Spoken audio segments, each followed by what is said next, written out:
Welcome, everybody, and welcome, Joe. Thank you very much for joining us for this Free Speech Union Speakeasy. Thank you very much for having me. I guess my first question is about the title of the book. It's not, why woke is winning or why woke might win if we don't do more. It's how woke won, which sounds a bit like a kind of council of despair. Um, but you don't think that they've won the war, just the battle, is that right? I guess in some ways it is. I mean, clearly there's an element of rhetoric here. If I'd made the title "How Woke is Winning" for now, but we can also fight back. The person who designed the front cover of the book might have had a bit of a problem, and you want something quite short and snappy. But for me, the word "one" is actually very important, and the more I've spoken about the book, the more I felt that I've made the right commitment with the title in choosing that word "one," because I think it's important for us to recognize just the sheer extent that woke thinking is having within our major institutions. So by that, I'm including kind of the media, schools, universities, the health service, the police service, the civil service, obviously being the number one institution here. And it just seems to me that woke ideology is so dominant now within these institutions. And these are the bodies that have a really big impact upon how we all lead our lives. I mean, I'd also include social media within that as well. So it just seems like every facet of our lives is being shaped and governed and influenced in some way by institutions where woke is absolutely the dominant ideology. And that's happened without any of us voting for it, without any of us having any kind of say or expressing any will that this is what we want to have. It's happened slowly and progressively over a number of years. And one of the problems we've got, I think, is that so many people are quick to deny that this is even the case. You know, that people who are most woke deny that they're woke. They deny that there's any kind of ideological dominant perspective within these institutions. So actually saying, look, you've won, at risk of it sounding defeatist, I think it doesn't. It just shows the scale of the fight that we've got against us if we want to push back and challenge these ideas. But it actually, I think, also forces people who are working in these institutions to kind of recognize what they've done and the power they've got. Um, so let's get into how this state of affairs came about. One of the controversial aspects of your book is that you don't think it is wholly attributable to the energy of radical activists in disseminating their ideas and their beliefs.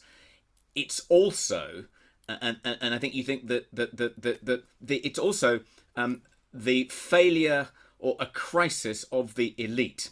So the elite are masters, the ruling class, according to you, are in crisis. They've lost sight of what it is they truly believe, what their purpose is, and woke has sort of filled that vacuum.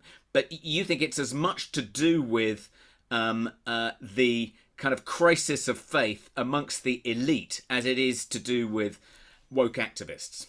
Yeah, I think that's a really, really important point because I'm conscious, even just in the answer to the question I was giving you earlier about how woke's become the dominant outlook of all these institutions, that you run the risk of almost, or I run the risk of almost making it sound like a conspiracy.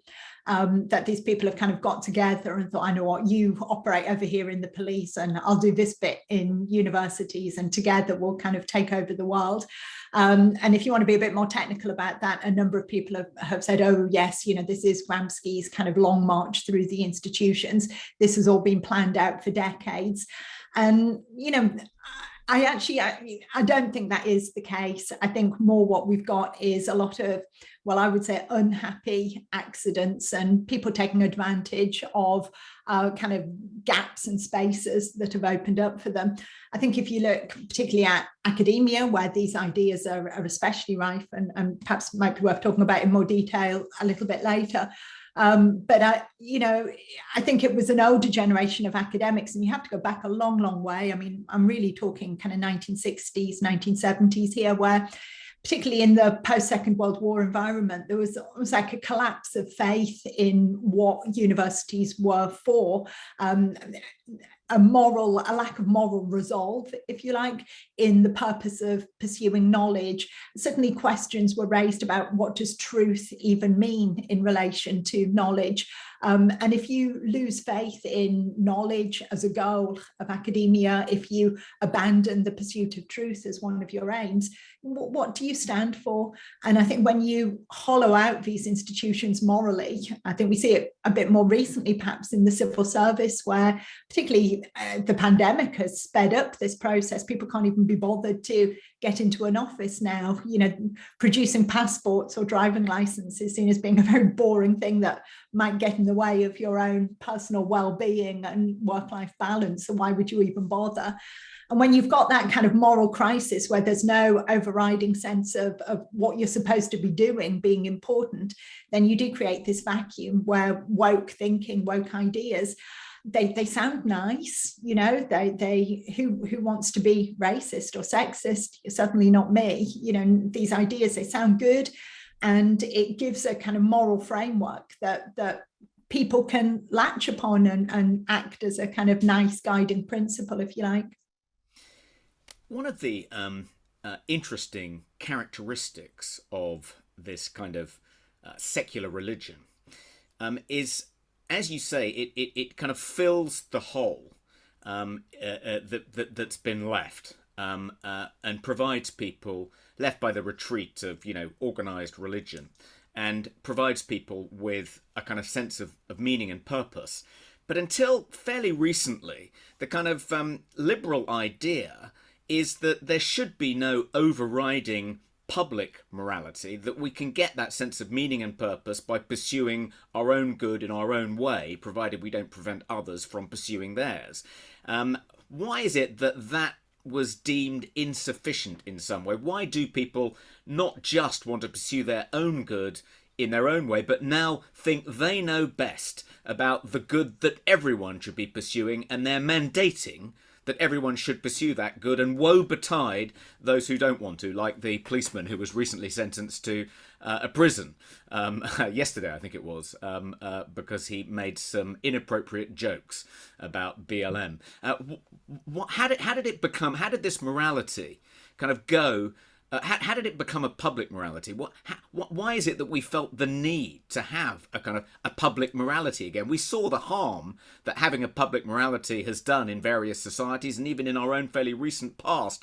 Why have we revived that? Why isn't just pursuing our own private sense of meaning and purpose? Why has that proved to be insufficient? No, it's a really good question, and lots to unpick there.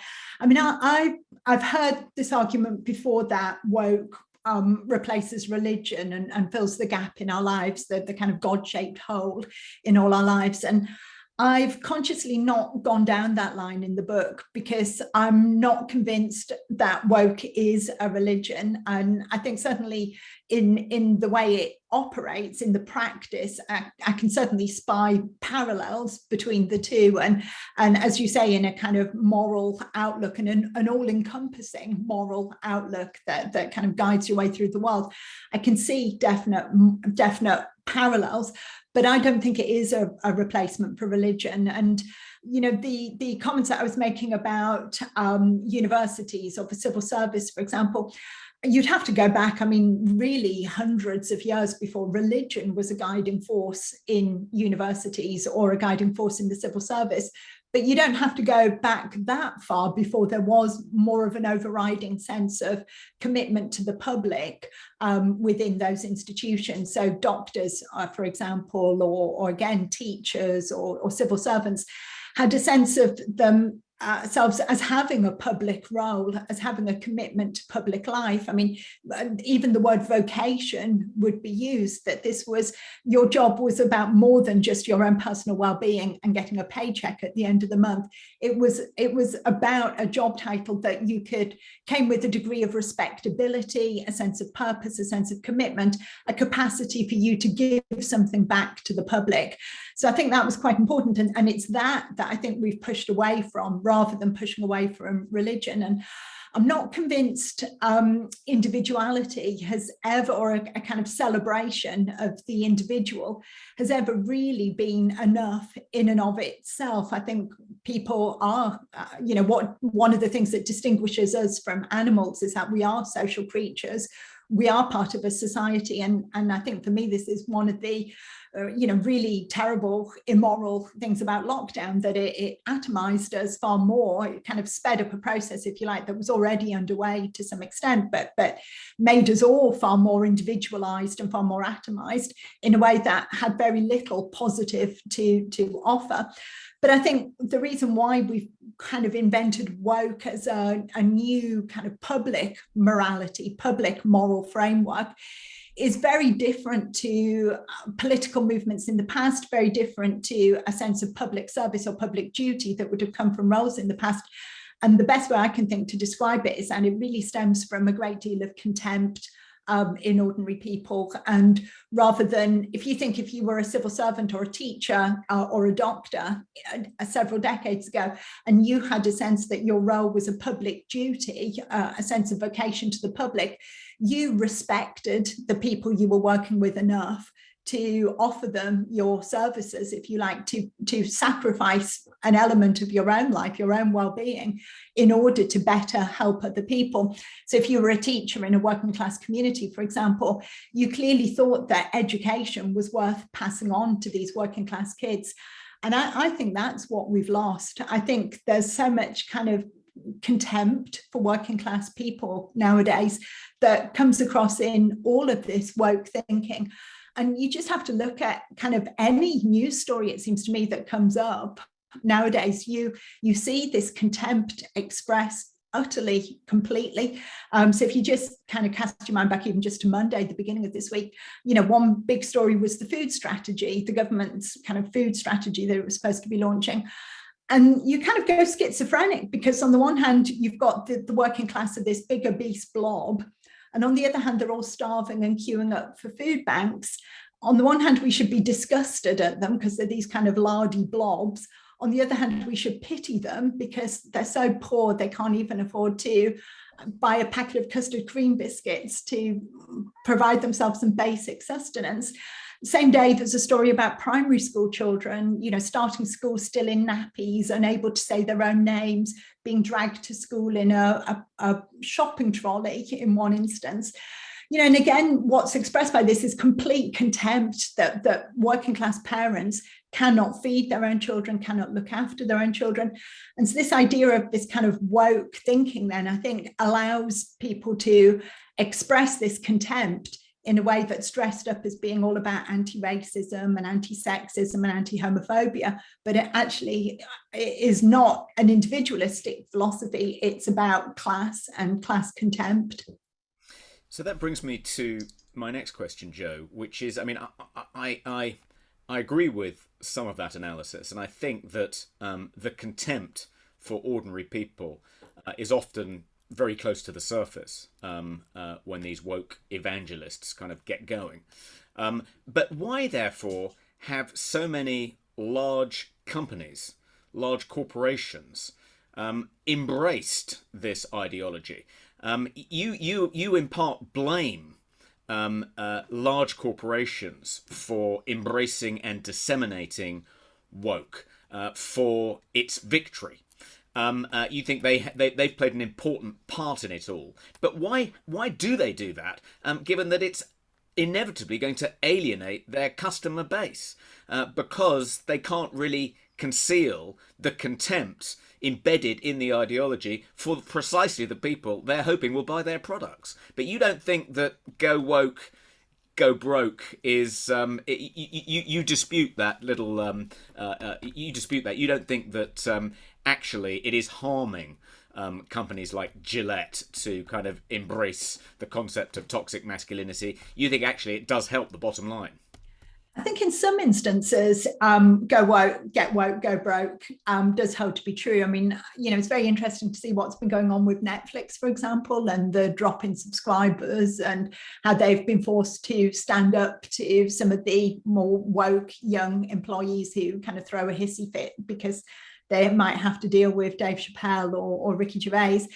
So I think in some instances it does seem to help, but I think the important point I'd make is that just as much as I've talked about universities or civil service kind of having lost a sense of their core mission, I actually think that holds completely true for capitalism as well.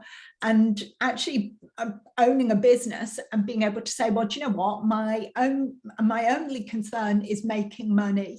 All we're bothered about is the bottom line here. We really want to get very, very rich because we think being rich is going to make us happy. And if there's any social mission here, it's we want to make our employees rich as well. I'm kind of thinking, I'm sure everybody's familiar with Mad Men, when I'm sure there's a conversation between Don Draper and Roger Sterling, and Don Draper says, what type of company do we want to be? And Roger Sterling says, one where everybody has a summer house. And this kind of part of me is like, yeah, go for it. I'd love to work for a company like that. But you can't imagine anybody anywhere saying that nowadays. You said, what kind of company do you want to be? Well, profit might feature, but it's kind of like that little bit, and it's way down the priority. And so we want to be a company with this social mission. We want to be the company that kind of brings sustainable development to villages in outer Mongolia or whatever. And it's easy to see it as woke washing, and really deep beneath all of this, they're having kind of secret board meetings to plot how to really make profit. I wish, I actually don't think that's the case. I think a lot of them have swallowed this hook, line and sinker. And not only do they believe it, but they also believe that it is the best way to make profit as well. If you look at what's being taught in business schools nowadays, it's a corporate social responsibility, all of these kind of woke ideas, particularly sustainable development, are what they're being imbibing in business school, and I think it is coming out. So I don't think for many of them there is that huge contradiction. I think at very, very best, they think making profit can go hand in hand and be compatible with having your kind of trendy brand of ice cream. And I think one of the reasons for this perhaps is that there is a certain brand of consumer who does buy. I mean, clearly somebody's buying all this Ben and Jerry's ice cream in my local Sainsbury's. I mean, it's not me. I went and bought a Walls Viennetta yesterday, but somebody's clearly buying all the Ben and Jerry's, or they wouldn't keep making it. And I think, again, to come back to what I was saying about the pandemic and atomization, people are so in kind of little ideological bubbles nowadays that the people who are kind of busy, not making Ben and Jerry's, but producing and managing and running your kind of Ben and Jerry style company, they probably think, oh, well, this is what we'd buy. And they're selling to customers like themselves, and find it very difficult to imagine selling to somebody who's not like that. And to such an extent that I think they'd even be thinking, well, why would we want to make a kind of cheap, nutritious product that fat, starving, poor people would want to buy? I think that's quite interesting, and I'm sure you're right that woke capitalists don't think that there's any tension between being woke and raking in the profits. They think the two go hand in hand, and that is what they're taught in business school. But I've got a slightly different theory, which is that the reason the rich and company executives in the C-suite have embraced woke with such enthusiasm is it's the first radical philosophy which doesn't demonize capitalism. So, in order to make yourself acceptable to your woke critics, all you need do is appoint a few women and people of colour and maybe a trans person, if you can find one, to the boardroom, and then your work is done. You don't have to worry about the pay differential between the chief executive officer and the cleaning lady who comes in at 7 p.m. every night. You can completely relax about that, because you've done everything you need to do in order to buy off your radical critics, and they found that opportunity absolutely irresistible. They're no longer the bad guys. They can now see themselves as the good guys. One other theory I heard is that companies know that by embracing this agenda, which, as you rightly say, is based in part on a kind of loathing and hatred of the working class, they alienate the working class, contribute to kind of populist revolts on the right, which means that right-wing governments are more likely to be elected, and they, as companies, are less likely to be regulated. So for cynical Machiavellian reasons, they've embraced this gobbledygook because they know it drives working class voters absolutely nuts and makes them much more likely to vote for people like Boris and Trump. I think you credit them with a lot more intelligence than I do. I'm not convinced they're that crafty and thinking kind of 3 steps ahead in that particular way. But I absolutely agree with you that there are some real advantages for corporations in kind of getting woke.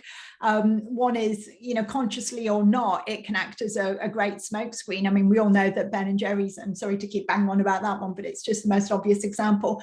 That there's been some scandalous reports about the practices that they've been in the way they've kind of employed staff from South America in the most appalling working conditions, and not paying them the right amount of money that they should be getting paid, and yet kind of sending out a few tweets criticizing Priti Patel. It's like, well, look over here, everybody, don't look over there and see what we're doing. But even more than that, when you look at how woke businesses can run all these kind of diversity initiatives, like you're saying, kind of fill the boardroom with this kind of, I'm going to show my age here, but this kind of Benetton style advert, or Gap style advert of your kind of rainbow cross section of people. It's got advantages for them when they run these kind of unconscious bias training workshops or diversity EDI type initiatives.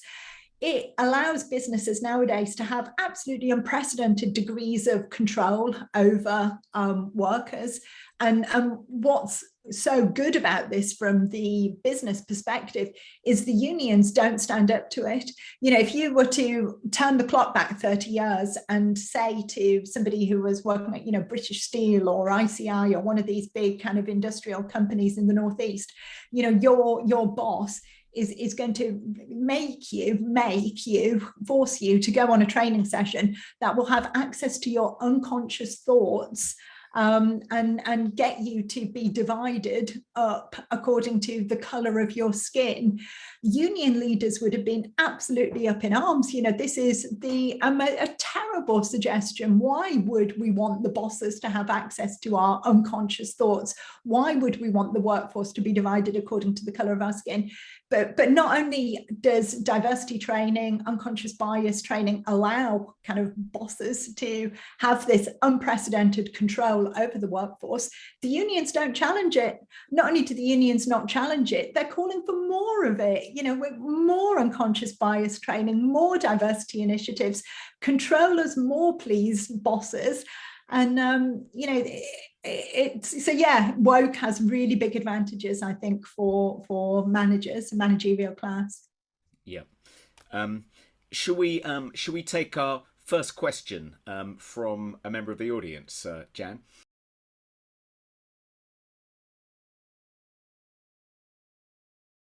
I think it's a great question, and it's a question I've been asked a lot before, and unfortunately I don't have any easy kind of nice answer. I wish there was a candidate or a particular party who I would feel 100% I could throw my weight behind and say, this is definitely the line to go down. in terms of the Conservative Party, I mean, I would almost divide them up into three. I think you've almost got three different groups within that party. You've got people who are, and I'll leave you to decide, I won't name names, I'll leave you to decide who you'd fit into which group. But I think you've got people who are very, very anti-woke and are prepared to stick their heads above the parapet, people who have spoken out about these issues and continue to do so. Then I think you've got a third of people who are actually very woke, exactly as you describe, and are itching for any opportunity to push through these policies. And I think you've got a third in the middle who perhaps just look at things a bit pragmatically, neither going in one direction nor the other, but are trying to get a handle on where voters are at. And I think there's probably some concern within the ranks of the Conservative Party that their electoral base is rapidly aging, and a misguided sense of how do we appeal to younger voters. Well, we should go with these woke policies as a way of kind of attracting younger people, which I think is wrong, but I think that's what some people think. But in terms of what can we do in the absence of any kind of brilliant new political party or candidate that we want to vote for, I mean, I think disinfectant, sunlight is the best disinfectant. And I think, to me, I might be doing him a great disservice here, but it seems to me that what Boris Johnson reacts to is publicity and opinion polls and focus groups. And, you know, rather than having any hugely deeply held convictions himself, he sways with where he thinks public opinion's at. And obviously, if you're gauging public opinion from Twitter and the media, you're going to have a very biased sense of where public opinion's really at. But what I think is so fantastic about publications like Spiked, organizations like the Free Speech Union, is that they're really doing a fantastic job of shining a spotlight on what's going on, making people aware. And when people are aware, you know, they don't like, the majority of people, I think, in the population don't like woke values, don't like it in their schools, don't like it in the universities, don't like it rammed down their throats when they go to pick up their ice cream in the supermarket. So I think what we can do is kind of spread the word, uncover, speak out whenever we get the chance and we feel able to do so. And the more we as individuals speak out, the more other people, I think, feel emboldened to speak out as well. And you know, then eventually the message does filter up. We can hope that this is not where the people are at. And, you know, we do have power in the ballot box to vote out these people. You know, I wish it was better. I wish there were more politicians I'd feel confident voting for. But I think we just speak out at every available opportunity. On a point of information, the current government is about to repeal Section 127 of the Communications Act, as well as the Malicious Communications Act in England and Wales, because communications offences are a devolved area of legislation. There is in the... But that's the good news. The bad news is they're going to replace those communications offences with a new catch-all harmful communications offence, and it's part of the online safety bill. And under this new communications offence, you can be prosecuted if you intentionally send someone a message or say something to them which causes them extreme psychological distress, and you don't have a reasonable excuse for doing so. If you're found guilty, you'll be sent to prison for up to 2 years, I think it's almost as alarming as, if not more alarming, as the communications offences it's replacing, because it's sort of like a gold embossed invitation to woke activists to claim to have been deeply distressed by something someone said to them. You know, it could be a trans activist claiming that someone misgendering them on Twitter has caused them extreme psychological distress, and the poor gender critical feminist, if she intended to misgender them, it wasn't an accident and it wasn't in the context of a debate about something more important, she could go to jail for up to 2 years under this new law. So yeah, it's a very good question. Why isn't this government doing more? I should say in defence of this government that they are passing the higher education bill, which is something the Free Speech Union has been lobbying for, and which will strengthen free speech protections within universities. But again, only in England, not outside England. So it's disappointing in that respect, because education, like communications offences, is a devolved part of a devolved area of legislation. But we recently got a good amendment. We persuaded the government to accept an amendment we want to make to the higher education bill. As it stood, the higher education bill would only extend these new, more robust free speech protections to academics when speaking within their fields of expertise. And we got them to, we persuaded the government to remove that caveat. So now they'll be extended to academics even when speaking about something entirely unrelated to their academic specialty. So that was a big win. But yeah, I think in general, this government has not been nearly as anti-woke as it could have been. So good question.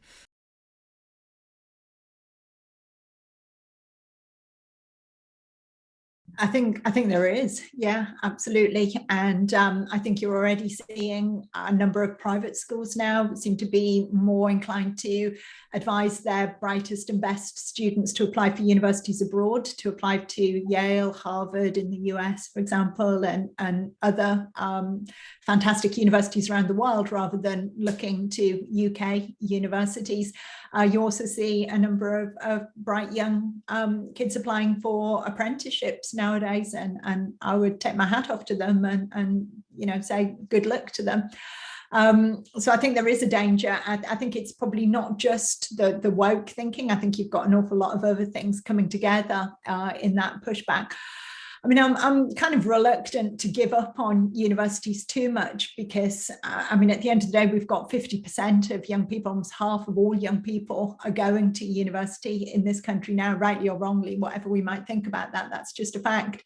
And I think there's a danger that if we kind of abandon universities or just write universities off as a kind of a lost cause, not worth trying to kind of work with in any way, or trying to reform or push for change within universities.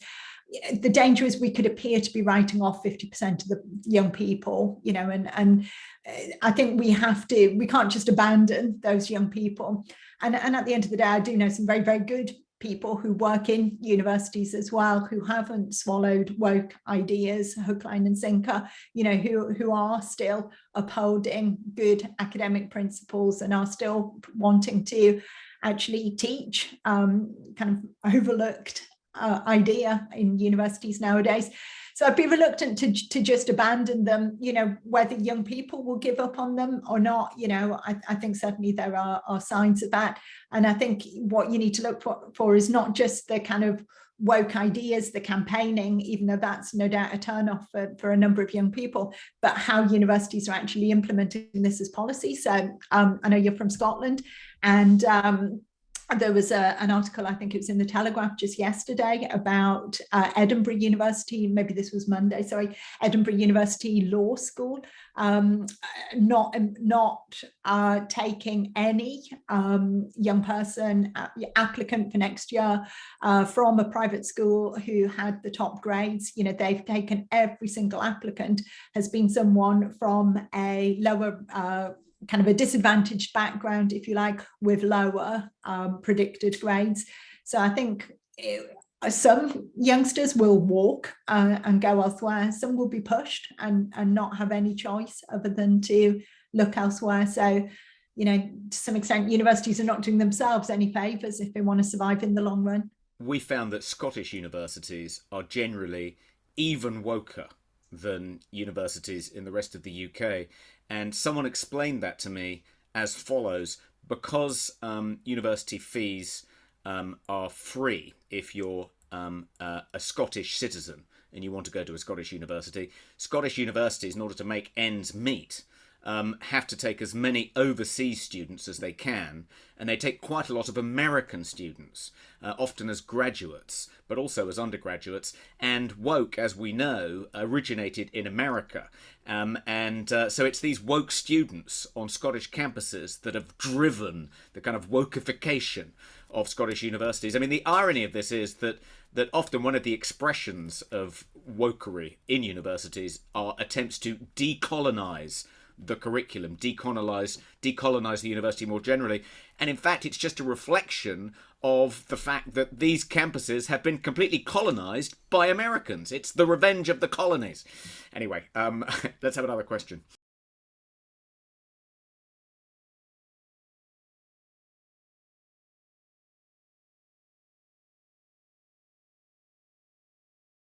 I do take your point, and that was certainly my experience of writing the book, kind of diagnosing and analysing the problem is a lot easier to do than to put forward solutions. But you do feel as an author that you can't just leave people by kind of saying, and it's all so terrible, and this is the problem that we're up against. Although I do think kind of that is necessary in order to work towards a solution. We've got to know what it is that we're up against and how this has happened in order to kind of move on from that. But yeah, solutions, I don't think it's easy. The only thing I would say is that I don't think that saying speak out whenever you can is just an individual solution. Obviously, it takes individuals at first to have to be, somebody has to be the first to put their head above the parapet. But certainly my own experience, even back when I was working in a university myself, and throughout my life, really, I would say it's been whenever I have done that, even if it's made me very nervous, the prospect of doing that at first, you sense like a sigh of relief. And a number of times over the course of my life, people have said this to me kind of quite literally, oh, thank God you've said that, or, oh, is it okay for us to say that then? And when one person speaks out, it gives permission, I think, for other people to actually say that they agree with you, and it does make people a bit braver themselves to come forward. And I think very rarely do you speak out and end up being the only one when you do that. And like I say, it's great, to have the Free Speech Union and know that they would have your back if things really did kind of end up bad for you as a result of speaking out. So that should give you a bit more confidence. But it just, the reason why I ended the book by really a kind of call to democracy, if you like, is because it seems to me that whenever woke has been put before an electorate, and I don't just mean at national level here, but actually at the micro level, I'm a very, very micro level of streets and school communities, and votes have taken place about, there's a particular vote in Sheffield. There's also a kind of small Welsh town that had a vote on maintaining statues, for example. Should we keep the statue or should we knock it down? If you can push for that to be put towards a vote, let's take the argument to people. Let's set before them why you think this statue should be taken down, and we'll make the counter argument. We'll say why we think the statue should stay in place. It just seems to me, every single time something like that has happened, whether it's a street name or a statue, people tend to vote against the woke proposition. And I think that's why in the title of the book, the subtitle, for example, the word elitist is used, because I think woke activists who head up institutions or corporations would far rather that we didn't have that democratic say. They're actually scared of the public, and we kind of talked about it previously as being kind of contemptuous of the public. I think that also comes with an element of fear.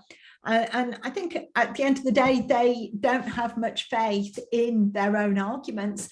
I mean, I think as an example of that, you only have to look at the absolute outcry that occurred with the merest hint that Elon Musk might have something to do with Twitter. The complete kind of meltdown that people had was incredibly revealing, and it was almost as if it was assumed, well, of course, Trump's bound to win the next election now. And you just think, wow, you really, I mean, I even later one side, whether I would support Trump or not support Trump, you just think, wow, really, you have so little faith in your own arguments. You have so little confidence in your ability to convince anybody who disagrees with you that you think all it's going to take is Elon Musk having some shares in Twitter, and the next election is automatically decided.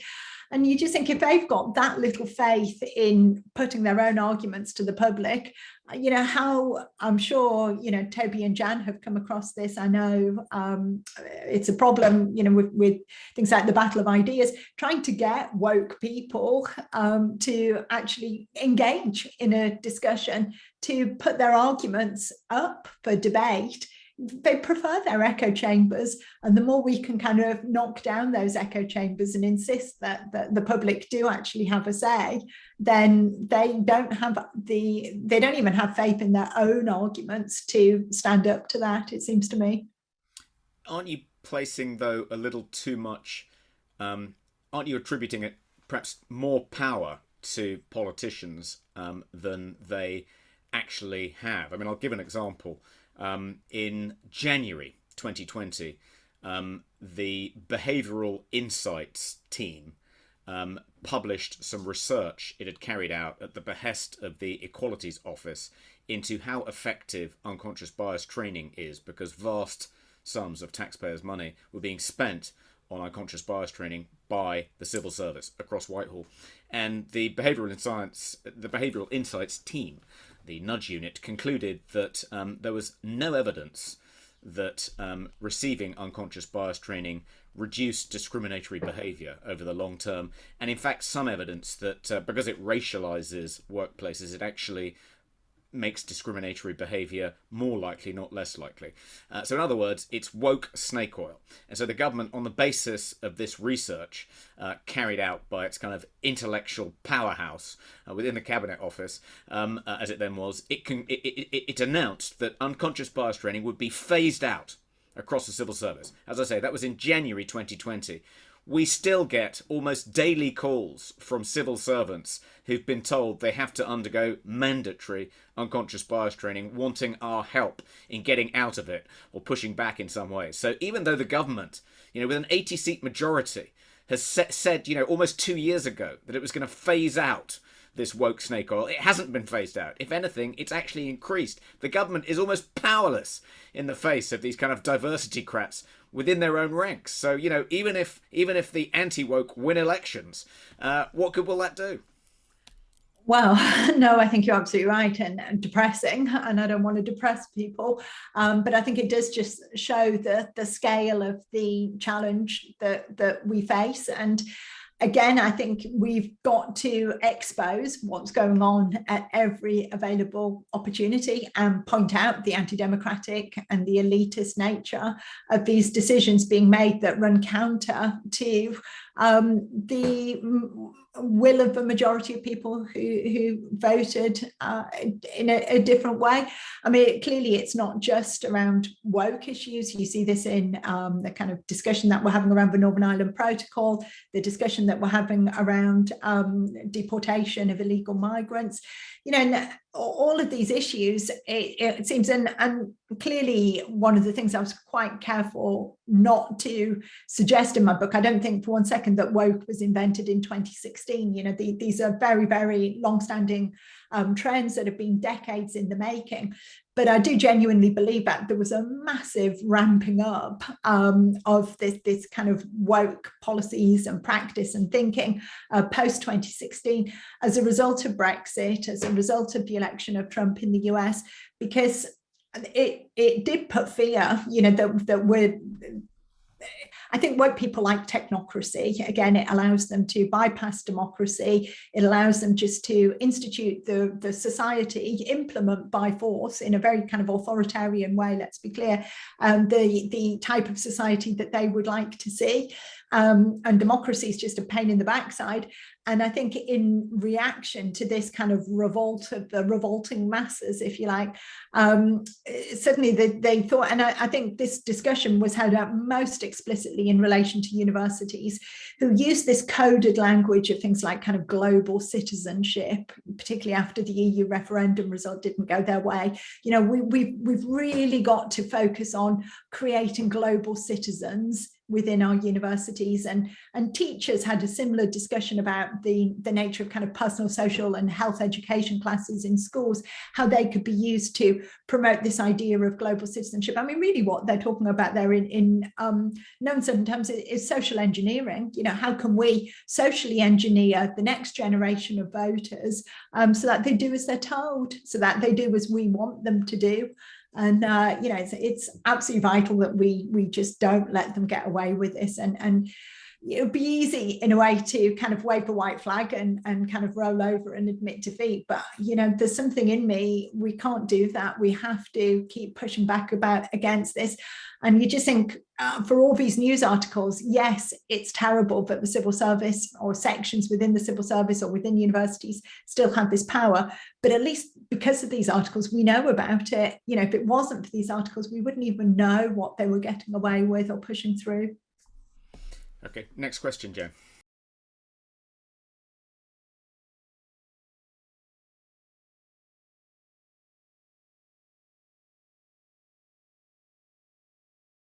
You know, I am hopeful. I don't think woke will win in the long run. It's a question of whether that's 5 years or 100 years. But ultimately, I don't think woke will win. I think there is a lot of resistance to these ideas. But I think the problem we're up against is that people go along with it for the sake of a quiet life, and they go along with it because, and you know, I have a lot of sympathy with this argument. People don't want to be thought of as racist or sexist, and ultimately this is one of the main reasons that woke has won to the extent it has, because it assumes the moral high ground. You know, if you work in your local NatWest bank as a cashier, you've got 3 school-aged children you want to get back home for at the end of the day and get their tea on the table, and really you don't see being a banker as a big vocation. It's not a big moral mission. It's just something that you do to earn some money, and you're interested in your family. And someone comes along and says, right, you know, we've changed the rules. We want you all to start wearing these badges that display your pronouns. We've decided this on high. You've got no say in it. Here you go. There's your badge. And by the way, if you don't wear this badge, you're a transphobic bigot. You're going to look at that and you're going to think, I'd rather not. I think this is ludicrous. Why? You know, am I a woman being asked to wear this badge saying she, her? You know, this is the most ridiculous thing I've ever come across. But A, I just want to get home and get my kids' tea ready, and I don't want to have a big fight. And B, I don't want anyone thinking that I'm transphobic, horrible person. So I just keep my head down and go along with that. But that, I don't think we can assume from that this means that people agree with it. I don't think, you know, the fact that people don't jump up and down to make a huge fuss about these things does mean that people are happy to wear pronoun badges, for example. I think if you look at, particularly in France, I mean, you know, the French are a lot better at taking their rebellions to the street than we are in this country. You look at the kind of Gilets jaunes style protests, you know, sometimes there is just a certain tipping point that means that things can change very, very rapidly. And when you've not actually won the argument with people, you've just imposed something from on high, you've got this kind of seething resentment of people going along with it for a quiet life, but not actually buying into it. Then I think all it takes is a few people to speak out, to challenge, and you can change the dynamic quite quickly.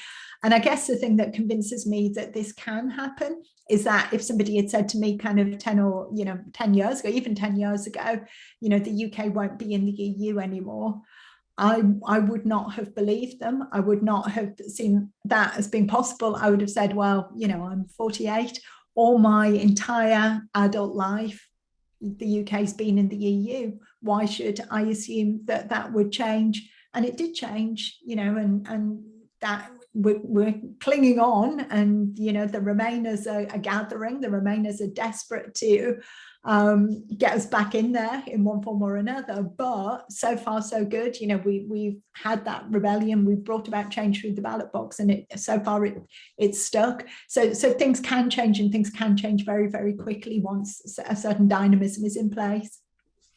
I should say the Free Speech Union is going to be launching a campaign, I hope later this year, to reform the Employment Rights Act 1996 to make it harder for employers to punish employees for supposedly bringing the company into disrepute, which we find is often the excuse used to discipline kind of non-conformists and dissenters within companies.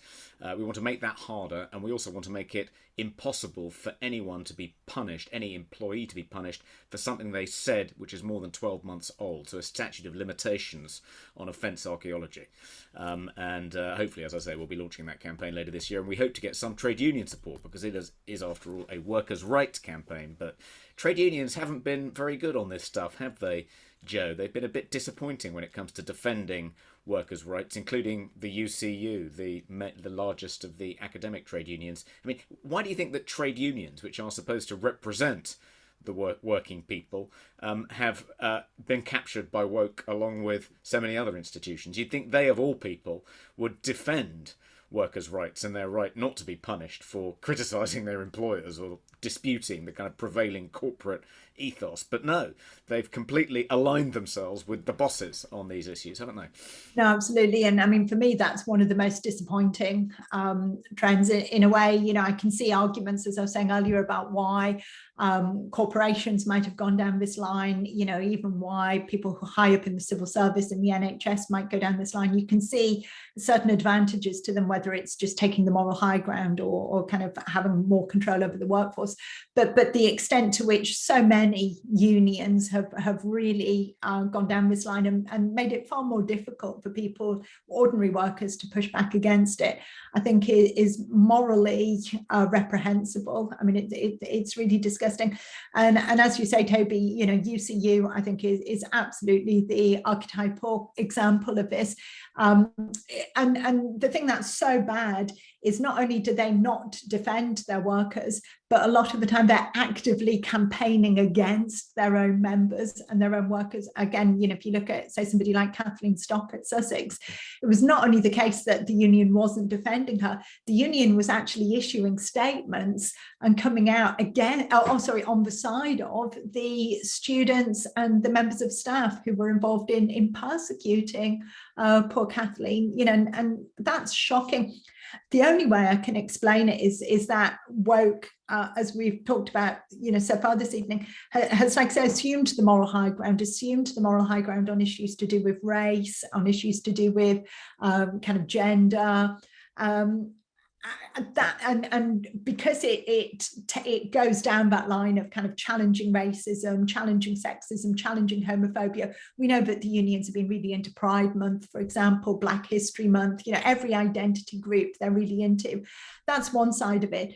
But I think the other side that, again, we touched on perhaps quite a bit earlier this evening, is the extent to which the left more broadly has completely given up on the working class as a kind of positive agent for change in the world. I mean, I know I'm pushing it a little bit to refer to lecturers as working class, but if you look within other trade union movements, the idea of the people who they represent being a positive force for change politically is something that they're really, really skeptical about. It seems to me, you know, union leaders, lots of union leaders, it seems, see their role now as actually being to kind of educate in a very patronizing way their members through running these kind of Black History Month or, you know, Trans Day of Remembrance kind of campaigns to educate their thick, ignorant, racist, sexist, homophobic members.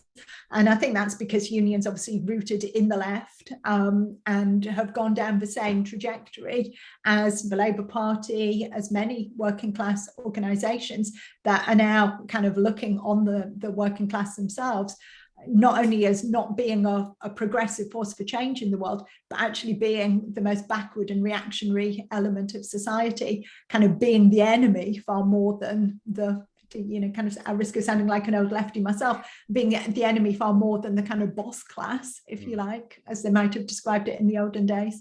Yeah, I have a particular bugbear about the embrace of woke ideology by everyone involved in football, apart from, you know, the fans.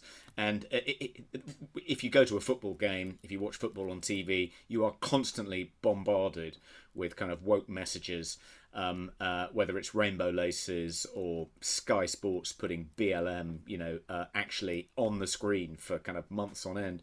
And it's all predicated on this idea, as you say, that football fans, being for the most part white working class men, are these racist, knuckle dragging, transphobic troglodytes who need to be re-educated. And it's this marvellous opportunity that people involved in football have to re-educate them, because left to their own devices, they're just going to go around beating up gay people and attacking blacks. It's just absolutely ludicrous. And if that's English football fans, then obviously we all know that Hungarian football fans are even worse and need educating.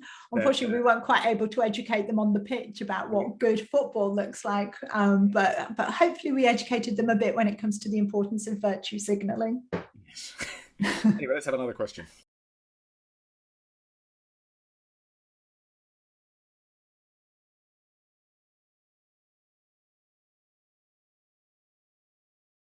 Really, really good question, and something kind of very close to my heart that I've experienced as a parent over the years. My children are a bit older now, but definitely had these kind of battles when my children were younger about to what extent was it fair for me to kind of impose my own reluctance to go down some of the lines that the school wanted to take. With my own children, should I stand up and say my kid's not doing this at risk of singling my child out? I think it's a great question. It's a big question. Again, it's not one I'm afraid I have an easy answer for, but I guess the thing I would come back to is safety in numbers. I think there's some really great initiatives taking off now in the US. There's a group called Parents Unite. It's worth checking out their website.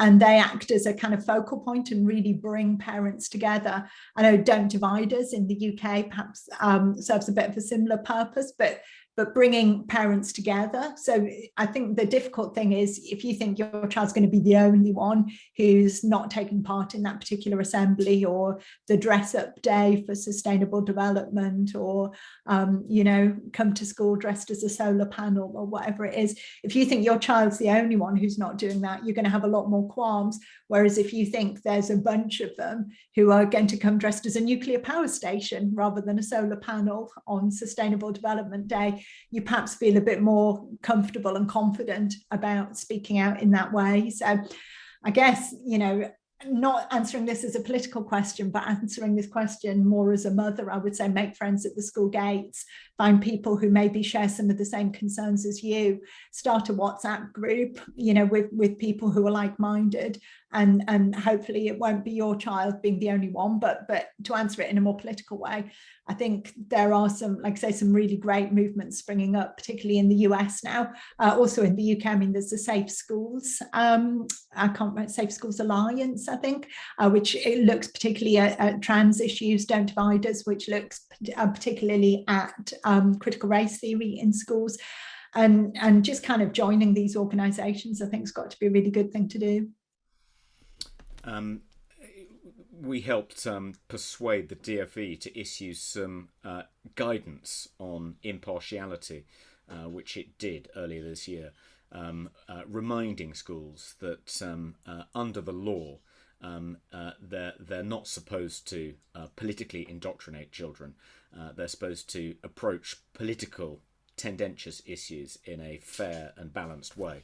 Of course, many schools don't, but they are legally supposed to, and this guidance reminded them of those legal obligations.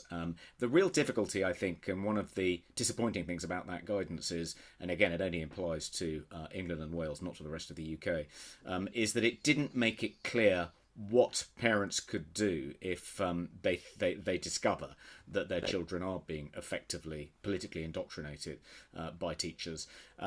Who should they complain to? And we often hear from people who've tried complaining to the head teacher. The head teacher says, oh, you've got to complain to the chair of governors. They complain to the chair of governors. The chair of governors sends them off to Ofsted sends them to the Department for Education. The Department for Education sends them to the Academies unit, and they then get sent back to the head teacher. And they just get to embark on this kind of endless circular process, and you don't actually make any headway. What the government needs to do, I think, is make it possible to complain, and maybe to the office of the schools commissioner, so parents actually know what to do about this and how to stop it from happening. Definitely. I think, sorry, just to jump in there, but I think one of the big problems that we face, particularly with kind of woke ideas, if you like, is that particularly for a lot of younger teachers, they won't even recognize this as being about politically indoctrinating young people. I think the way they've been taught these ideas themselves through their own experiences in school and universities is that this is just common sense, or this is just being a nice person, or just being kind. And these things are often actually comprising the content of the curriculum. And so teachers can say, well, we're not politically indoctrinating children, we're purely teaching the curriculum. And of course they are, but that doesn't mean to say that there aren't political assumptions that are actually ingrained within and underpinning not just the history curriculum, but geography, even biology classes now. And this is before we even get onto the PSHE stuff that schools now have power to teach.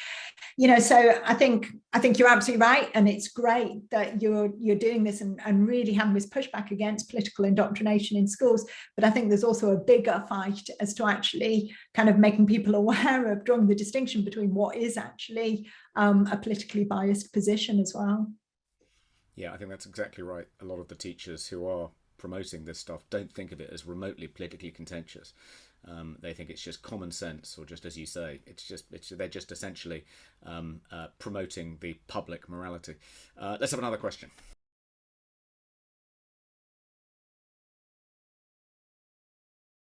I think it comes back in part to what I was saying about and a kind of abandoning of social class, or giving up on social class. I mean, this is another huge issue, and maybe we don't have time for it this evening, but this is one way in which my critique of woke, I'm aware, differs from quite a few other people who've made critiques of woke recently. I think Toby mentioned this at the beginning. I don't see woke as being a kind of natural continuation of Marxism. I don't see woke thinking as having its roots in Marxism at all. I actually see it as being quite contradictory to what I would see as being many of the central tenets of Marxism, in particular being, for me, Marxism was very much about kind of class-based politics, about dividing society up, whether that was into the kind of the bourgeoisie and capitalists and working class and proletariats. Marxist analysis of society is fundamentally rooted in an understanding of social class, and woke is completely opposed to that. Woke has nothing to say about social class, and really does not want to get into a breakdown of society, an analysis of what's going on in society in class basis. So then if you don't do that, if you really oppose looking at class in that way, what else have you got? How else are you dividing up society and kind of seeing the world? Well, identity takes the place of class in that way. And I think this was, if you go back to kind of the 1970s and 1980s, James Hartfield is somebody people might know, has written a very, very good book about this. I think it's called The Equal Opportunities Revolution, and looks at how sections of the left very consciously made a play for identity groups, and really focused on, let's try and get the black vote, let's try and get women's votes, and actually broke down society and saw this as kind of a new constituencies that they could work with, that they could begin to understand, that they could begin to kind of make progress with these different identity groups, rather than appealing to the working class as a whole. Again, come back to this idea that it was a sign of the left's failure it was the left's failure to instigate working class movements that led to them abandoning the working class and looking into these identity groups for a new audience.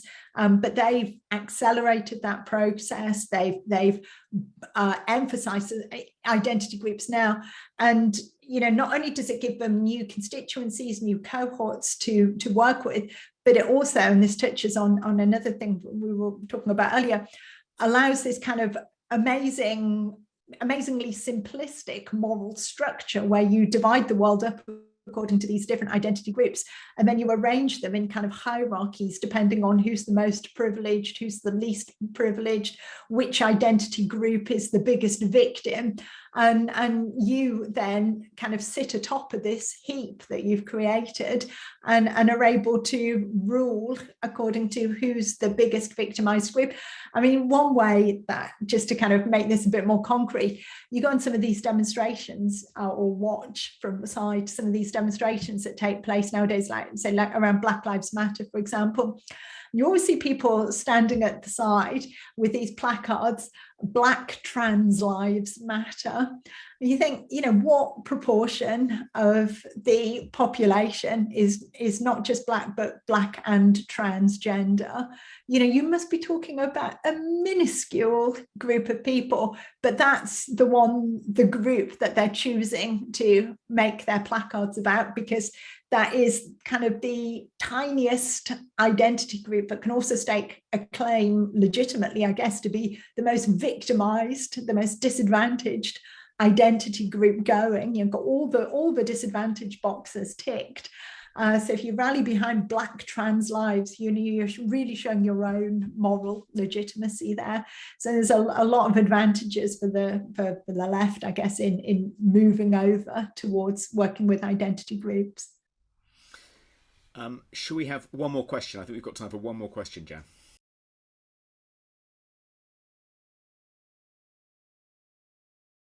I would say don't be fearful. Don't be scared.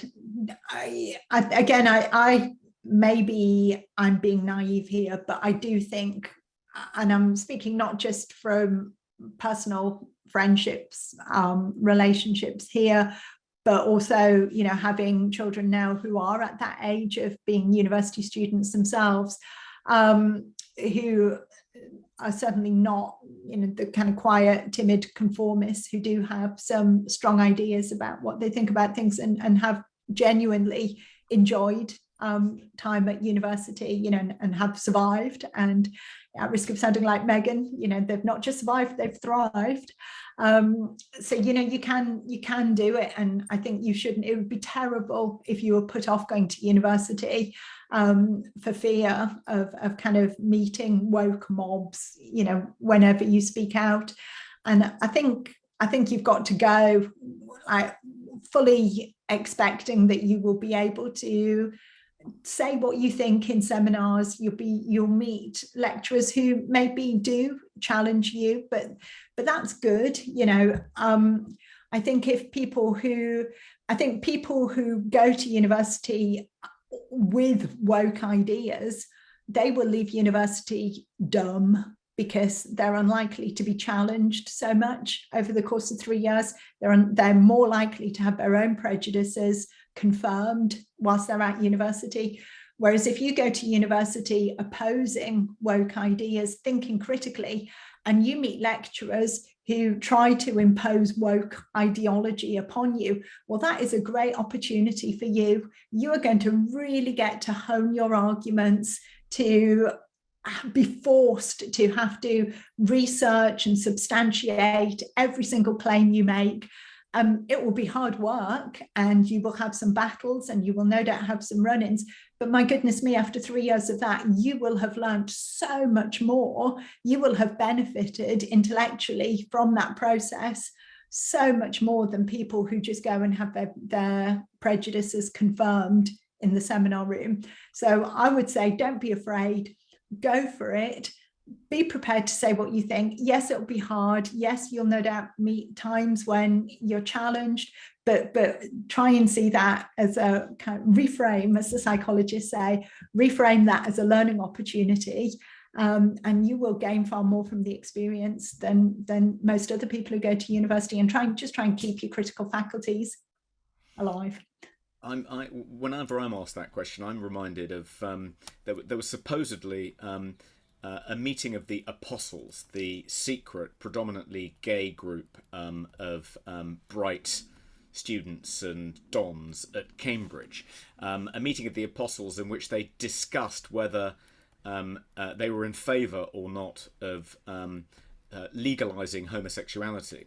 And one of them actually presented a paper in which they argued that there was something rather nice about being a member of a secret society like the Apostles. It was a bit like, being gay, being a closeted gay person at Cambridge in the 1950s had a certain kind of furtive charm. You were sort of felt like you were a member of this kind of elite secret society, and you had this kind of signals that you would kind of communicate with, and it kind of set you apart, and in some ways was quite pleasant. And that if homosexuality was legalised, it would lose some of its kind of mystique and that sort of furtive charm. So it's sort of odd argument, but in a way, being anti-woke at university is a bit like being gay when being gay was still against the law. In some ways, it's quite nice. You discover through kind of various kind of secret signals, subtle codes,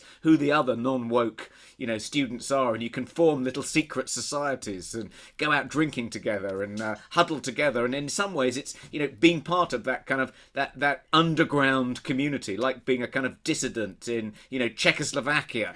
You become the kind of Václav Havel of your university campus. So in some ways, it's not all bad. Definitely, and great opportunity to practice leadership skills as well. That's true. I think that's probably all we've got time for. We don't want to keep Jo any later, but thank you very much indeed, Jo, for giving up so much of your time, for talking to us today. Please do go and buy and read Jo's book if you haven't done so already. It's fantastic. It's called How Woke Won. Thank you very, very much for having me this evening. It's been a real pleasure, and some truly excellent questions from the audience, and from Toby as well. So thank you. Audience ones are always better. Thank you very much, Jo. Thank you very much.